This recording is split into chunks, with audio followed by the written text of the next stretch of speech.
Hey guys, Jared Weggeland here from Focus Group Florida, Keller Williams Realty. Focus Homes, your local custom home builder, and Focus Remodels when you love where you live and you want to make it better. Okay, it's time for Real Estate Roundup. There's a bunch of stuff going on in Central Florida.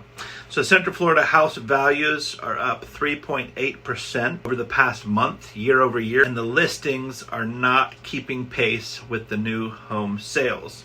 So let's dig into this for Polk County and Lakeland, Florida. So this particular week, only 70% of the homes that went pending, new contracts, were replaced by new listings. So more homes are being taken off the market than putting back on the market. So that's 30% didn't get replaced. That's a negative, shrinking inventory. Interesting. Number two, for the new pendings for the county, it is the first week in several weeks that the actual new pending number went down. The 12-week average curve is quite steep on the new pendings for the whole area, and it was the first week it went from 519 new last week, so 519 new pendings last week to only 400 this week. That's a pretty big jump considering that Lakeland itself only has 100. So like the whole sales of Lakeland decreased for the county.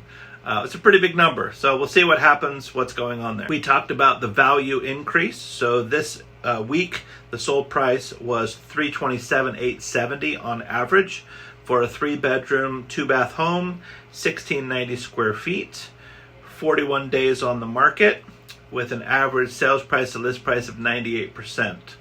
So the bedrooms and bathroom count is steady. The actual square footage from last week's almost identical. It was 1,688 square feet last week, 1,690, so basically the same.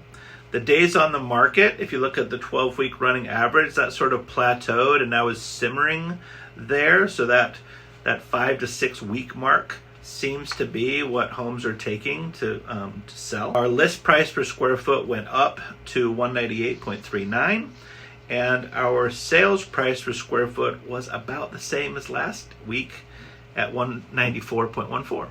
So not a whole lot of change there. Another thing that was interesting, if we look at the 12-week average for the listings that are canceled or expired or withdrawn, there's a steep downturn in the 12-week average. So that's 12-week average sort of shows you trends. Now last week, if you remember, we had a huge listing cancellation week, 32 listings. It's the biggest number we'd had. This week down to 17. Our withdrawals were only 2 listings withdrawn, and the expireds was only 14. So not huge numbers there. As far as our housing supplies goes, we're at 4.15 months, and I'm going to be very interested to see next month's numbers. So let's see, we're in April now. So April, we'll get our March numbers. And with the last couple weeks, more pendings being taken off the market than new listings, I will be interested to see what the month supply is going to be. So we've got 69% of the needed houses. Great. A little bit more choice for buyers. That means we've got 31% shortage, however. So we still have far more buyers than sellers. Still a seller's market.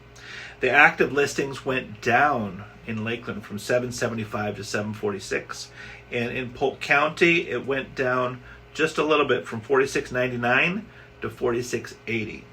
However, there is some news in the listing price adjustment. For Lakeland, in the last 4 weeks, 528 listings have had a price improvement. Now, I didn't go through to see if there are any listings that had more than one price improvement, but if we think about total active homes of 746 right now, 528 over the past 4 weeks have decreased in price. Now, on a weekly number, there was only 101 price improvements this week, around 13%. So it's still a relatively low number, but when you add them cumulatively over those 4 weeks, like, wow, that's hundreds and hundreds of homes. Now, for Polk County, slightly different story. We had almost a 200 house drop in how many